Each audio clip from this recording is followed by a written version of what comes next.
The bye week is over. Let's get back to business. In the world full of podcasts, he's the undisputed heavyweight champion of hot takes, an Auburn sports homer, master of the boog, and message board legend. Get your buttons buttoned and your hats flattened because the Top Button Podcast is about to kick off. And you don't want to miss your courtside seat. Now, here's your host, Charlie Five. Yes, sir. We're back. It's another episode of the Top Button Podcast. I'm your host, Kyle Rush, a.k.a. Charlie Five. Auburn escapes the bye week with no loss.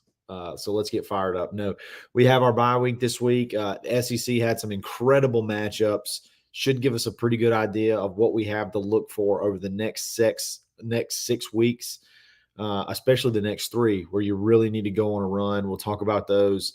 And everything that goes along with those. But before we get started, we got to give a shout out to mybookie.ag.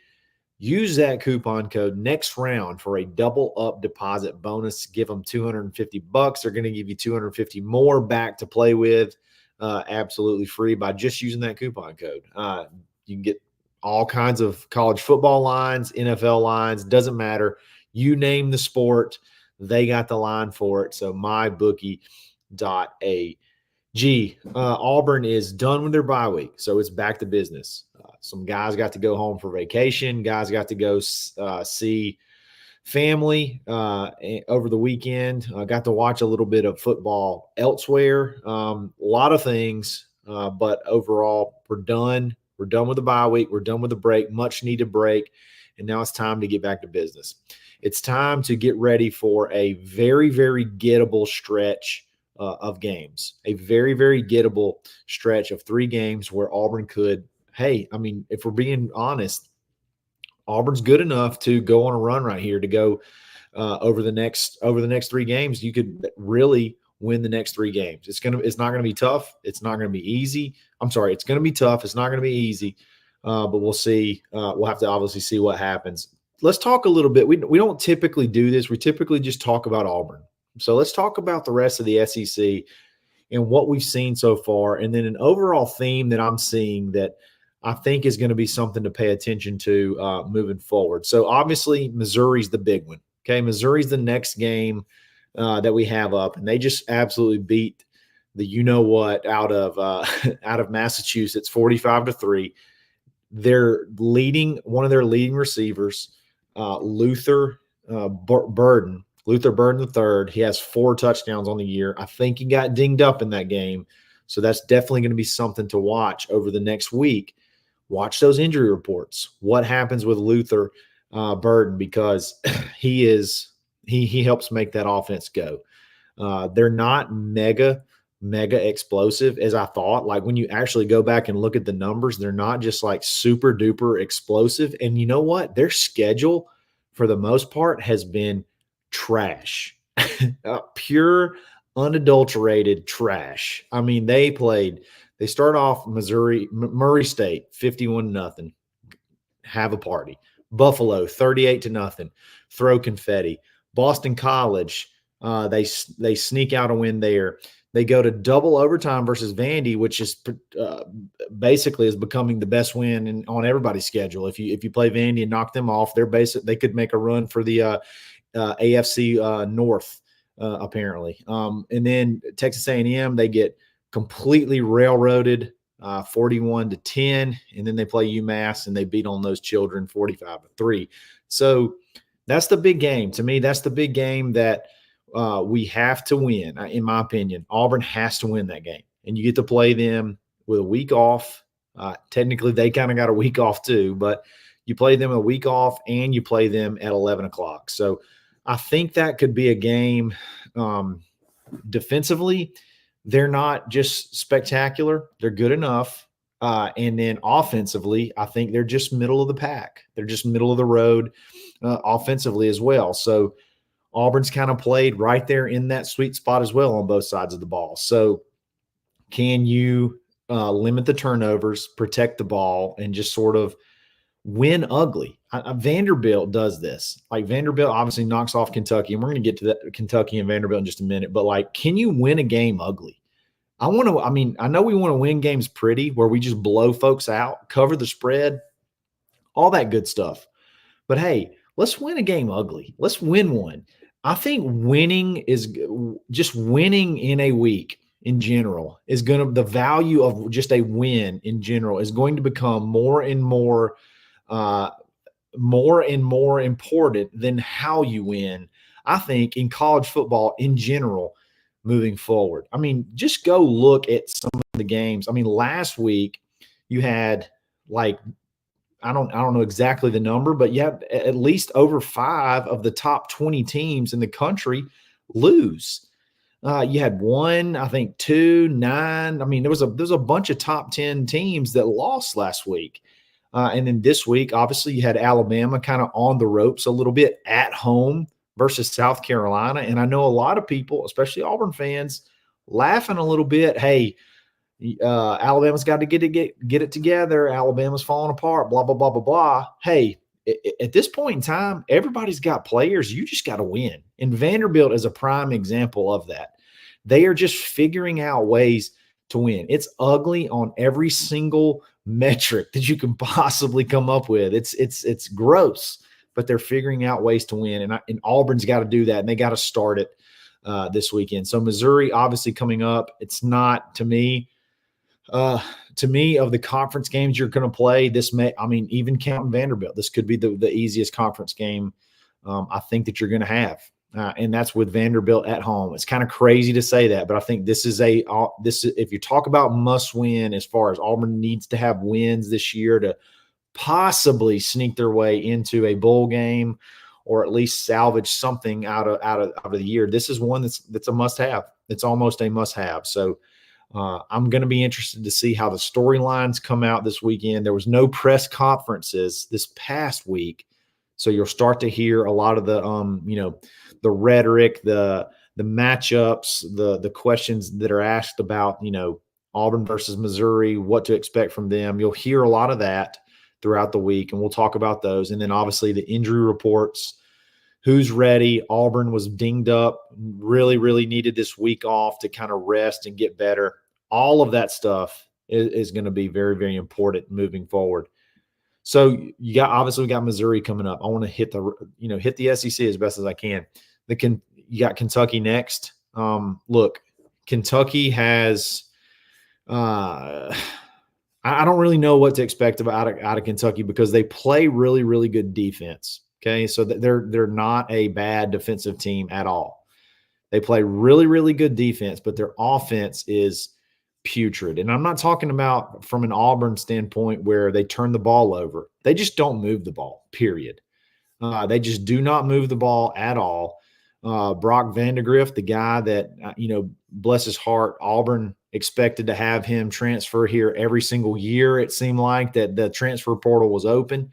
He finally transfers and he goes to Kentucky, and he's just not that good. I mean, he's just not that good. Like, he doesn't really move the needle for them. So you go to Kentucky. Kentucky's kind of reeling. I feel like that's an opportunity. That's a really good opportunity for Auburn. You just protect the ball. You flex your muscles on both sides of the ball. You can win that game. Vanderbilt. You have Vanderbilt at home. Look, Diego Pavia, we talked about him. He should run for office in the state of Alabama. He's the state of Alabama slayer. Like, he kills it in the state of Alabama. He's knocked off Alabama now. He's knocked off Auburn. And he knocked off Liberty when Hugh was at Liberty. Like, he's kind of a giant slayer, even without putting up incredible numbers. He just kind of goes out there unathletically, it seems like, and gets it done. It's crazy how he just sort of makes it happen. So that one is that one's a little bit, to me, of an unknown. I mean, they run that keep the ball away from you, triple-ish option type offense where they're just going to dink and dunk you and hold the ball as long as they possibly can. If they can have the ball 40 minutes plus, they're going to try to do it and put you in a bind to where you feel like Auburn feels, or whoever they play, feels like they have to press, feels like they have to make up ground, and then you bog down one or two drives, and then they just continue to hold it, and then kick field goals or score touchdowns. It's really tough. So as we keep going through this, if you got questions, hit it in the chat, and we will get to them in just a little bit. So obviously that 3-game stretch is very, very, very important. Missouri, Kentucky, Vanderbilt. It really has a feel of the run of this way the schedule lays out of the run that Auburn went on last year when they took down Mississippi State, Arkansas, and Vanderbilt. I know that Missouri's going to be ranked a little bit higher. I know Kentucky's probably better than either one of those two teams from last year. But hey, I mean, to me, that's the way this little setup feels to me. It's a chance for Auburn to go on a run. And if Auburn can go 3-0 in the next 3 games, there starts to be a little bit of a light at the end of the tunnel, because obviously ULM is beatable. Texas A&M is becoming, to me, maybe the toughest game. The toughest game to win out of the next 6 games, and that includes Alabama, because obviously we've seen that Alabama is vulnerable. Now, Alabama, regardless of how vulnerable they actually are, they did pull out the win against South Carolina at home. Now, used to, that game would be a 30, 35-point blowout. But, hey, look, everybody's got players now. Even South Carolina's got some players. They got some game-changing defensive ends. They got some really good players on offense. They got a tight end who's unbelievable. I hope that, when it goes into the portal season, that somehow you can get that tight end from South Carolina to come to Auburn, because he's an absolute stud. So everybody's got players now. So that's the way the schedule lays out, the way the SEC in general is. Georgia went deep with Mississippi State, only won by 10 points. Like, Kirby shoved a kid. Like, Kirby shoved a Mississippi State quarterback. Now, granted, I want to take up for him a little bit and say that he was looking past that kid and shoved him, but still, it's crazy, man. It's crazy how everything is playing out. It's crazy how it seems that open the SEC is. The importance of style points, to me, is going away. Now you just got to figure out how to win. So the bye week's over. We got to get back to business. Got to get some wins. Got to get some wins under our belt, and got to make a charge trying to make a little bit of postseason, even if it's not playoffs. Make the bowl season and just continue to build some excitement to go ahead and close this class out and move forward. So, switching gears, talking about that class recruiting. Auburn adds a wide receiver, Sam Turner. We talked about him on Friday. He had a game this past weekend, went into, I think, either, if not single overtime, double overtime, and he made catch after catch after catch, had a big game. Maybe have had, if not the game-winning touchdown, the go-ahead touchdown in overtime. He just seems like he is one of those under-the-radar kids that is going to come in with a little bit – one of those Georgia kids that are going to come in with a chip on his shoulder, that was fired up, that Deuce was added to the class, and good size and ready to go. So it's another kid that, when I talk about how recruits don't view things the same way that we view it, this is a prime example. This is a prime example of how recruits look at opportunities. Recruits understand momentum. Recruits understand how things really play out, and they don't just look at box scores. They look at opportunities to play. They look at the system. They look at production, and even though it hasn't produced wins, the production from the box score, it has been very, very attractive. I would imagine if you're a recruit and you got a little bit, you're just looking at Auburn, especially on the offensive side, and you're like, man, what's the deal here? But I look, and they're throwing for 250 yards a game plus, and they got a receiver that's on the Bolitnikoff Award watch list. Like, there's a lot of positives there that you can spin and you can sell to recruit. So look, bye weeks, there's not a lot of content. I'm just going to be honest. Like, it's tough. It's tough to find stuff to talk about in a bye week. It seems like Auburn did all the things during the bye week that are productive, that lead to, positive things coming out of a bye week. Now the big story is you got a week off. You had some practices. You got healthy. How do you take those 2 weeks and what do you do to be able to turn it so that you can charge forward these last 6 games and maybe make some noise? Because the SEC is gettable, guys. It's gettable. It's the most gettable I can remember. And it's because of the portal. It's because of NIL, being able to, those guys, those 1 or 2 guys that go to Mississippi State, that go to Kentucky, those guys that typically would go to Alabama or Georgia, the money's there. That they're getting players. Those guys are getting players. So Georgia and Alabama and your top teams are not able to just continue to stack and stack and stack and stack, because they got to come to the table for all of them, because other teams are they got money too to spend. So I think that's honestly what we're seeing. So forget winning by 30 points. Like, we just got to win. Just figure out ways to win. I don't care if it looks like Vanderbilt. Yeah, I want statistics. Yeah, I want this. Yeah, I want that. But let's just get some dubs. Let's get some dubs and get rolling. So that's all I got. I mean, there was just not a ton going on this weekend. It does seem like Andrew Babalola, that's one thing. He started getting some crystal balls to Michigan. I think Auburn pushed really, really hard here at the end to get him. But it seems like Auburn may just be a little bit behind the 8 ball there.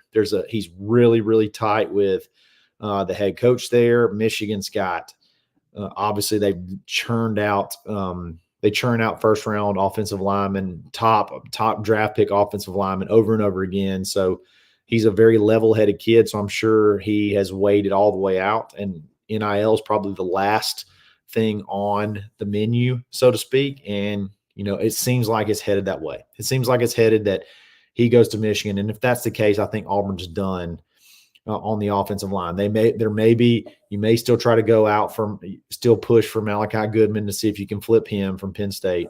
But I think all in all, Auburn may be done on the offensive line. So that's all I really have for tonight. I want to get into the questions. I want to make this show about you guys. So let's get into the chat. Let's have some fun. There's a lot of stuff already in there. And we will, we'll hit those. But if you want to make sure that your chat question gets answered, hit the super chat and we'll roll. So let's go ahead and go through this. So let's hit the first one. Hey, TK, what's new, C5? Please pump some sunshine. If not, I will. Look, there's nobody on this planet. If you take me off of it, there's nobody on this planet that's more positive about Auburn than TK. Whether it be in the comments, in YouTube videos, in the chat. This dude's in every single video, every single show we do. He's in the chat talking. And the guy, he's realistic, which I love, because I don't think everything has to be skies falling. And I think there is a lot of sunshine to pump. I think Auburn is primed to go, could possibly go on a little run here. Like I said, just like last year. So I know there's nobody on this planet looking forward to it more than TK. So TK, thank you. And thank you for being in here every single game. I love it. Let's see. Oh, here we go. Luke 4. This is a great question. Okay. Does Justice Terry's visit mean anything, or is he just messing around? If you missed the news, there are reports Justice Terry, some places he's a 5-star defensive lineman. Some places he's the highest 4-star defensive lineman from the state of Georgia. He was committed to USC forever, decommitted. Now he seems like everybody's saying he's going to Georgia. Just comes out and says he's coming on an official visit to Auburn in November. Some say the Vandy game. We'll see. I think it's going to be either the Vandy game or the Texas A&M game. It is not a courtesy visit. Okay. This is not just I'm going on a tour because I'm just going to, be nice to Auburn and say hello. No, look, this is one. And if, whether it's in a group text or on a message board or whatever, this is one that Auburn's been working on behind the scenes for a very, very long time. And there were times when in the summer, when things were hot and heavy, you thought you'd get a little bit more momentum headed in that direction with Justice Terry. But, the way the season started off, you had some losses. That noise behind the scenes had started to die down a little bit. And then all of a sudden lately, it's picked back up again. And I think when you look at the way the board's shaping out and some of the big names, like just throw it out, Usman Chroma, Caleb Cunningham, throw some names out, some guys that Auburn was in on. I guess you could say Andrew Babalola maybe, that Auburn had felt like they were in the mix for. Now that's started to fade. Well, you've got, it just kind of is what it is, but you've got NIL kind of promised to those guys. Now you got to spend. And Justice Terry is one that Auburn would love to make a huge splash with. You're talking about a possible program changing defensive tackle, Derek Brown level defensive lineman. Again, heavy lean to Georgia. Every single expert is predicting him there, but he has said he's coming to Auburn for a visit. And I don't think it's just to say hello. I think there is some significant interest here, and we'll just have to see how how everything plays out, how the visits play out. But they're going to push as hard as they possibly can for this kid. And I definitely don't think it's just let me give you a high five, come get a hamburger and say hello. I think this is a serious visit. Great question, Luke. I'm glad you brought that up. So let's keep going. Mr. Beautiful, a 4-game win streak would be delicious. Hey, you've got it kind of set up. If you're going to go on one, you got Missouri, who I think is beatable. I think Auburn opened actually as a 7.5-point underdog, which is kind of shocking, to be honest. At 11 o'clock out of a bye week, that's kind of shocking to me. You got Missouri, Kentucky, Vanderbilt, and Louisiana Monroe. If you're going to go on a 4-game win streak, this is the best time to do it. This is the 4 games that are the most gettable. So definitely need to go on one here. Let's see. Let's keep going. Wardam. Okay. I don't know if this is a personal shot or not. So Wardam Golf, hope you had a good weekend. Won my local club's member this weekend. Well, we had our member too at my club. And I don't know if you're the guy that's in our same flight that came and said hello, but there was some scorecard issues in my tournament, and we got knocked out based off of a scorecard discrepancy. So if you're Gary, congratulations, you guys played great, but I'm still a little salty about it. But hey, if it's not Wardam Golf, congratulations. This was perfect member weekend. This was a perfect tournament weekend at the Auburn University Club. We had ours this weekend. It was a lot of fun. It's always on the bye week in October, something we look forward to every single year. So congrats to Wardam Golf. You won the bye week, baby. You won the bye week. Way to go. Let's see. Ernest Vaughn. Do we know if we're getting night games in Jordan Hare when they get back home? We don't 100% know yet. We do not 100% know yet because we've been given those certain slots, but not like a 100% night game slot. It's still sort of kind of up in the air. It seems like all of them, especially the good ones, are going to be more along the lines of being in the afternoon. I don't know that we're going to have another true night game at Jordan Hare, especially not one that really matters, which is unfortunate.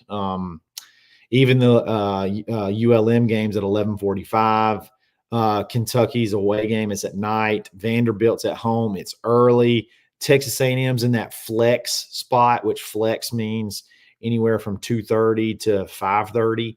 So even that's not going to be a true night game. Even though at November 25th, it'll be daylight savings time will be ended. So it'll probably be dark sooner than, it'll be dark for the vast majority of the game. But no, there's no true night game left, which is kind of a bummer. If you really think about it, your true night game was what?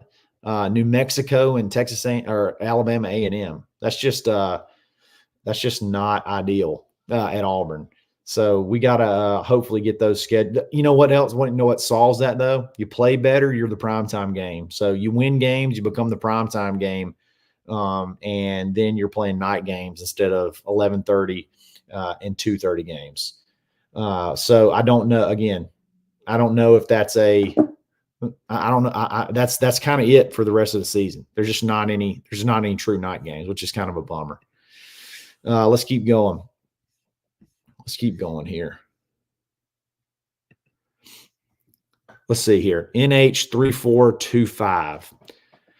It does bother me. Our defense only has, I think, 2 turnovers this year. Definitely need to convert more turnovers on defense. Let's see what that stat actually is. Turnover margin can be misleading a little bit, and I agree with you a tad, because even if your turnover margin is good, if you're not creating turnovers, then then you got issues. So Auburn has 4 interceptions. So right off the bat, so we know that's not true. So 4 interceptions. And then I think there's maybe a couple. Oh, turnover margin. Here we go. Turnover margin. Auburn has gained 4. So there's 4 total turnovers. 4 total turnovers for the whole year you've created, but you've lost 15 turnovers. So you're still at a negative 11 turnover margin. So that's definitely something that needs to change. You need to force some fumbles. You need to turn some balls over. Like that's you got to be able to do that.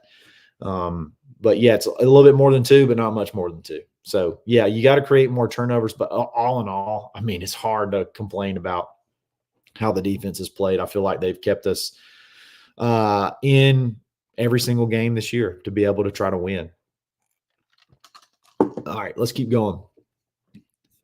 Yeah, Roderick Montgomery's been paying attention. A win is a win at this point in time. Absolutely. Hey, you just got to win at this point in time. You don't have to win. You don't have to win by 20. There's no style points, I feel like. Style points don't matter nearly as much as just winning. Just win. They go a long, long way. Let's see here. NH3425 again. Kentucky is Jekyll and Hyde. I mean, it's hard to argue with that. Hopefully we'll get the whichever one of those is bad. I don't know. Is it Jekyll is the one that's bad, or is it Hyde? I don't know. But regardless, you hope you catch the bad one here in a couple of weeks. Let's see here. Ernest, are we expecting much change this Saturday that Auburn has been doing with a bye week and all? So from a personnel standpoint, I don't think there's going to be much difference. I think you'll see who you've seen. I would expect Peyton to start. You may start seeing a little bit more younger guy at receiver getting a little bit more run. Malcolm snaps going up, Perry snaps going up. Like maybe you start seeing some of those guys change up. But as far as, I mean, I saw a tweet go out from Auburn football that Auburn leads the country in defensive snaps from freshmen in the whole country. And I think they're somewhere in the top 10 in freshmen overall. So Auburn's playing a ton of young guys. So as far as like, should they be, throwing the season away and playing a lot of young guys? I mean, they're already playing a ton of young guys. I don't expect a whole lot of changes overall. I really don't. I think this is the biggest thing is, do we let it loose, or do we try to protect the ball with Peyton? Hopefully a lot of the communication issues were remedied over the last 2 weeks, and it's maybe you just get back to business and get rolling, get throwing the ball, get to where you're throwing the ball up and down the field and making it happen. Great question here, Johnny Barner. Only question worth asking is, where's the top button? Can't have a top button podcast with no top button. This feels like blasphemy. Hey, look, I'll wear a hoodie every now and then, but if I'm going to have a polo on, it's going to be buttoned up. Now, I will say this. I played golf today. I was wearing a shirt, and I did not have my top button buttoned. It was a little hot, but somebody came up to me and says, you're a fraud. You're a fraud. You don't have your top button buttoned. What are you doing with yourself? So I made it a point to, from that point on, if you ever see me in public with a polo shirt on, I'm going to have it buttoned up. Now, there may be some mornings or evenings where I just want to throw on a hoodie and roll, and that just is what it is. But if it's got buttons on it from now on, dadgummit, it's going to be buttoned up. So we're going to go with that. Great question, TK. No more politics on did he change the play or not. Seriously, simplified game plans and call plays will be a thing. Less RPO game. I'm with you. No more politics. We're not going to go catchphrase, and we're not going to go for the headlines, and we're not going to talk about that stuff anymore. It just kind of is what it is. We need to figure out how we're going to handle these RPOs. We got to figure out who we're going to make sure that Jarquez is the answer a lot more times than not, and just kind of move on from there. We have a super chat from Thomas Jones coming in. Our boy Thomas Jones, he's here every week. I'll be on the lookout for that one. It's come through. So Thomas, hit me with the question, and we'll definitely jump to it in just a second. Let's keep going through here. Here we go. Steve Bradley. This has been a topic of conversation for a while. Go ahead and play Hank or Walker. If we lose, it's not because we haven't tried. I noticed yesterday that many teams were playing a freshman at quarterback. It's a great question, and it's a great point of view to look through. Okay, but here's my rebuttal to that, Steve. Okay, you look at Peyton's thrown 6 interceptions. Okay, now I understand. One of them was a pick six that cost you the game at Oklahoma. He made what seems to be, I'm not going to call it a check. I'm just going to call it a read. Whether the read was installed or not, he made a very crucial read that a lot of people did not seem to be on the same page with at Georgia. That may or may not have led to a touchdown, that may or may not have changed the outcome of the game. He's made some crucial mistakes, but if you look at his interceptions, he's thrown 6 interceptions, 2 of which have gone off the hands of the receiver, that any receiver that wants to be a top receiver in the conference, in the country, wants to be an NFL receiver, makes that play 10 times out of 10. So he's had 2 of them go off hands. He's had 1 where the receiver admitted he ran the incorrect route. And then he's had 1 that he may or may not have held the ball too long and was hit while he's throwing it. So let's just say he did hold the ball too long. So he's had 4 interceptions, 2 of them off the hands of receivers. 3 interceptions that were completely his fault, that you could say were his fault, and then 3 more interceptions, 2 off the hands of receivers, and 1 where the receiver said he ran the wrong route. Where you look at Hank, and I love Hank, okay? Like, don't get me wrong. I'm not a Hank basher. I'm pretty sure I campaigned for Hank to get the start, okay? Hank started against Arkansas, and he had 3 interceptions where he made 3 incorrect decisions, okay? So 3 interceptions in one half where they were all on him, okay? Bad decision on the first play that got tipped by a linebacker, intercepted.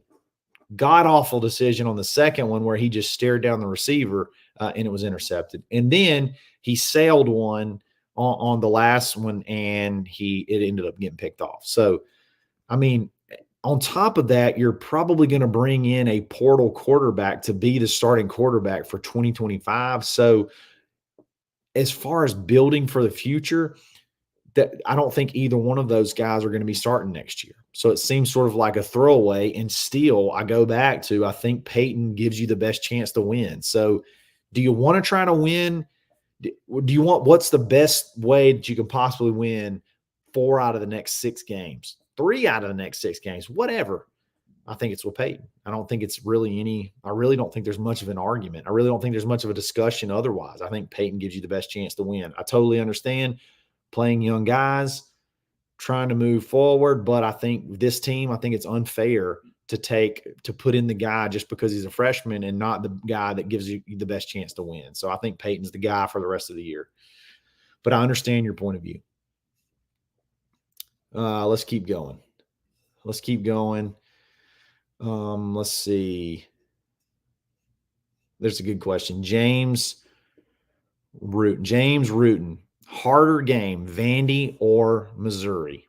If you'd asked me this last week, I would have said the harder game would have been Missouri, 100 times out of 100. But I'm starting to think maybe the Vandy game may be a little bit tougher, even though Missouri did beat Vandy. They did go to overtime, I think, and Vandy won late. But I still think I'm still leaning towards Missouri being the tougher game, but it's coming close where I think Vandy may be, their style of offense may frustrate us because we're aggressive, we're fast, but I'm wondering if we have to sit back and read these option plays that they run, how that affects us. So I'm curious to see how it plays off. As of right now, I'm still Missouri, but it could be Vandy. Here we go, Thomas Jones. I'm not a Deion fan, but if he pushed a quarterback like Kirby did, accident or not, CNN would lead the first story of the hour. There's a lot of truth to this, okay? Deion does get a lot of headlines, good and bad. A lot of times bad, whether it's for numerous reasons. Okay, Kirby, there's nobody talking about this. There's nobody that's saying a word about this. And it's kind of shocking because even if it was an accident, let's say it was an accident. Let's say he did not mean to make contact with the kid. If you haven't seen the replay, just look it up. Mississippi State's quarterback scrambles, does not even get a first down. And it looks like Kirby's trying to yell at a referee or another coach on his sideline. And as he's running towards whoever he's about to chew out, the quarterback from Mississippi State is coming back through the sideline, the Georgia sideline, to get back on the field. But as he's coming back on the field, he's crossing Kirby's path as Kirby's going to yell at someone. And I truly believe this. I truly believe Kirby did not see him, was not even thinking that's who that was, or maybe thinking it's one of his own players because he's looking past him, and he shoves him. I mean, and it's not a love tap, like it's a big shove.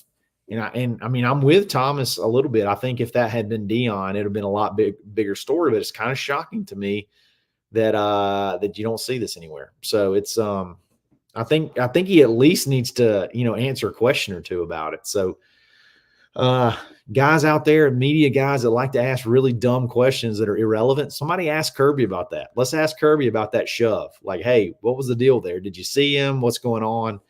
Because I think it should be more of a talking point than it actually is. Let's keep going. A couple more, and we're going to call it. A night and just get this week kicked off and get it rolling. Oh, Jeff, can you imagine? You want to talk about like Zach says? Could you imagine? Can you imagine if Hugh pushed an opposing team's quarterback? Oh my gosh, he might be in jail right now. Hugh might be in prison, in shackles and chains.